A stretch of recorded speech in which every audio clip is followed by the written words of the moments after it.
kids fun. दूर किसी जंगल में एक चिड़िया और कौवे के घर पास पास नहीं थे। चिड़िया का पति कुछ दिन पहले मर गया था। वो अपने बेटे के साथ अपने घर में रहती थी। कौवे का नाम कालू और उसकी पत्नी का नाम गोरी था। एक सुबह चिड़िया कौवे के पास बैठी हुई थी कि चिड़िया की नजर जमीन पर जाती है। कौवे भैया, वो सामने देखो, दो छोटे छोटे से नए पौधे उग रहे हैं हमारे घर के पास में ही। चिड़िया, ये नए पौधे तो मैंने भी आज ही देखे हैं। चलो तो जरा पास जाकर देखते हैं। अगर ये दोनों पौधे बड़े होकर फलदार पेड़ बन गए, फिर तो हमारे भोजन की चिंता ही खत्म हो जाएगी। हाँ कौवे भैया, फिर हमें भोजन अपने घर के पास से ही मिल जाया करेगा। समय गुजरता गया, मौसम बदलते रहे, कभी बारिश, कभी ठंड तो कभी गर्मी। ऐसे ही वो पौधे एक दिन बड़े पेड़ में बदल जाते हैं। उनमें से एक पेड़ तो आम का था और दूसरा नीम का पेड़ था। अब तो उन दोनों पेड़ों पर फल भी आ गया था। चिड़िया आम के पेड़ पर बैठी हुई थी कि वहाँ गोरी कौवी आ जाती है। चिड़िया, आज के बाद तुम इस आम के पेड़ पर नहीं बैठा करोगी और ना ही इस पेड़ से आम खाया करोगी, क्योंकि ये पेड़ हमारा है। गोरी बहन, जब ये दोनों पेड़ छोटे थे, मैं तब से इनकी देखभाल कर रही हूँ। तो इसीलिए वो साथ वाला पेड़ हम तुम्हें दे रहे हैं। वो पेड़ तुम्हारा और ये आम का पेड़ हमारा। कौवे भैया, वो नीम का पेड़ है, वो मेरे किस काम का? उसका फल भी खाता है कोई? अगर ज्यादा चूंचूंगी तो एक लगाऊंगी। जाओ, भाग जाओ यहाँ से। वो छोटी चिड़िया डरते हुए वहाँ से चली जाती है और पास में ही नीम के पेड़ के पास जाकर बैठ जाती है। चिड़िया, आप क्यों रो रही हो?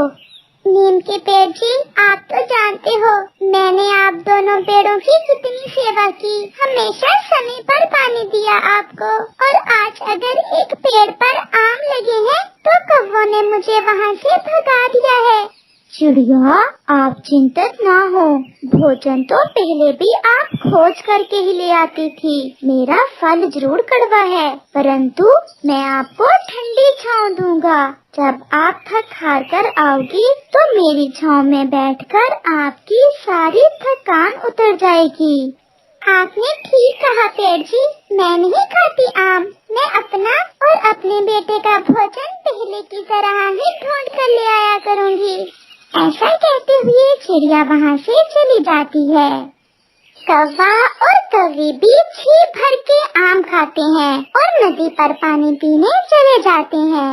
वो आम का पेड़ भी बहुत घमंडी था। वो नीम के पेड़ से कहता है, सुनो सुनो कड़वे नीम के पेड़, कोई भी तुम्हें पसंद नहीं करता। तुम्हारा इस जंगल में वजूद बेकार है, क्योंकि कोई भी पक्षी ना तुम पर आकर बैठेगा और ना ही तुम्हारा फल खाएगा। तुम एक कड़वे फल वाले पेड़ हो।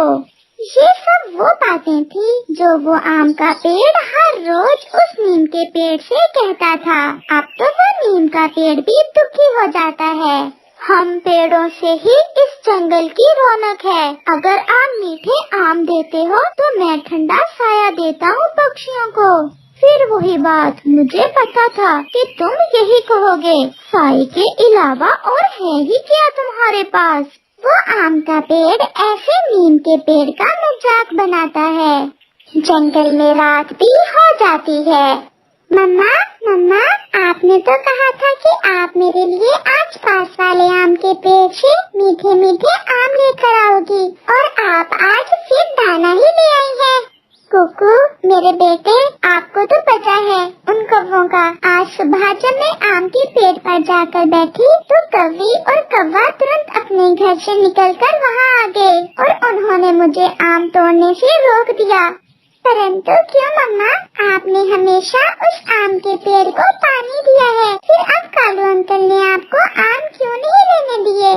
चिड़िया अपने बेटे को कैसे समझाती कि वो कौवे कितने सवार थी और जालिम है। अच्छा मेरा बेटा, अब दाना खाओ और सो जाओ। कल मैं अपने बेटे को पहाड़ों से मीठे मीठे जामुन के फल ला कर दूंगी। दूसरे रोज कौवा और कौवी जब बैठे आम के पेड़ से आम खा रहे थे तो वो आम का पेड़ उनसे कहता है, कव्वो कव्वो, जरा मेरी बात सुनो। बताएं बताएं पेड़ जी, क्या बात है? मुझे इस नीम के पेड़ से नफरत आती है। क्या ऐसा नहीं हो सकता कि आप इस नीम के पेड़ को काट दो? मुझे डर है कि कहीं इसके पास होने से मेरे फल भी कड़वे ना हो जाएं। पेड़ जी, अगर आपकी यही इच्छा है तो हम आज ही काट देते हैं इस पेड़ को। ये सब बातें वो नीम का पेड़ सुन रहा था। आप मुझे काट ही दो तो अच्छा है। ऐसे रोज रोज आपके ताने सुनने से तो अच्छा है कि मैं एक बार ही कट जाऊं। गोरी, आप जाएं और नदी से पानी पी आएं और मैं अपने पेड़ जी को खुश करने के लिए कलहाड़ा लेकर आता हूँ और आज इस नीम के पेड़ को काट ही दूंगा। ऐसे कव्वी नदी की तरफ और कौवा कलहाड़ा लेने चला जाता है।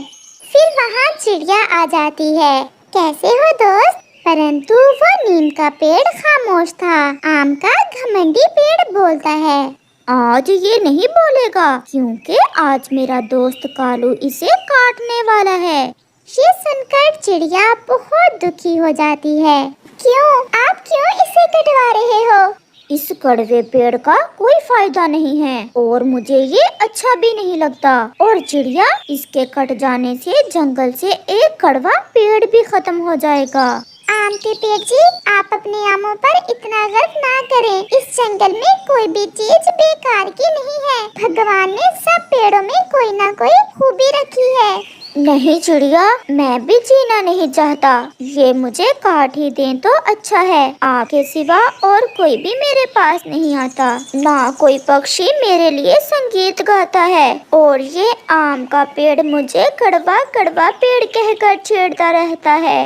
वो नीम का पेड़ चिड़िया से रोते हुए ऐसा कहता है।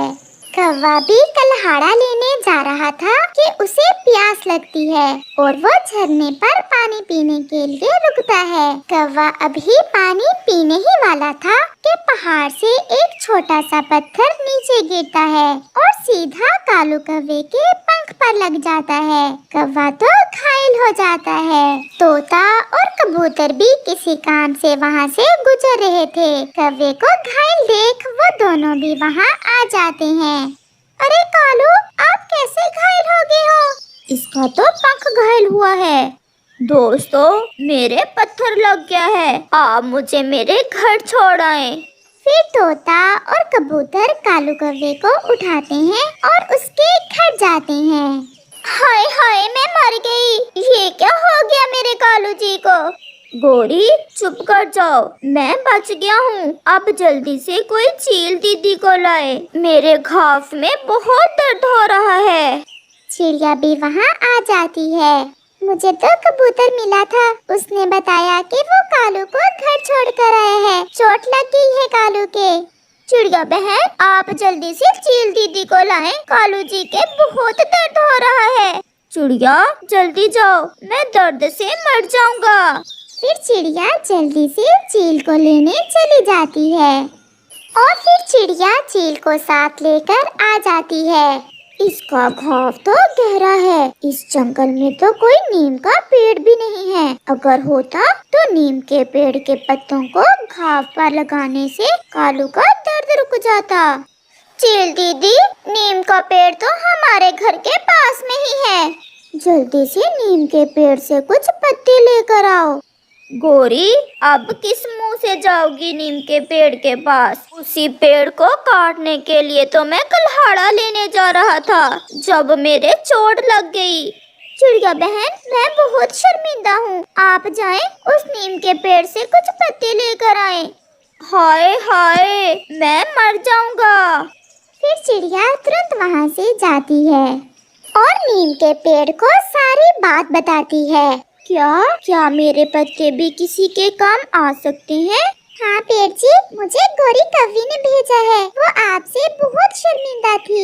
आप जल्दी से मेरे पत्ते ले जाएं और जाकर कौवे के घाव पर लगाएं। चिड़िया कुछ पत्ते लेकर वहाँ से चली जाती है। आम का पेड़ भी सब सुन रहा था। दोस्त, मुझे भी माफ कर दो। मैं आपको बेकार कहकर छेड़ता था। आप तो बहुत काम के पेड़ हो। मैं भी आपसे शर्मिंदा हूँ। हम साथ साथ बढ़े हैं, मुझे आपसे प्यार है, बस फिर मुझे ऐसे तंग ना करना। मैंने घाव पर नीम के पत्ते बांध दिए हैं, अब कुछ दिन कालू जी को नीम का फल भी खाने को देना है। ज्यादा आम खाने से कालू जी के खून में शुगर की मात्रा भी बढ़ी हुई है, नीम का फल खाने से शुगर थोड़ा कम हो जाएगी। फिर ऐसे कुछ दिन गुजरने के बाद कौवा फिर से उड़ने लगता है और वो दोनों नीम के पेड़ को धन्यवाद बोलते हैं और उससे माफी मांगते हैं, क्योंकि अब उन्हें पता चल गया था कि कोई भी पेड़ बेकार नहीं है।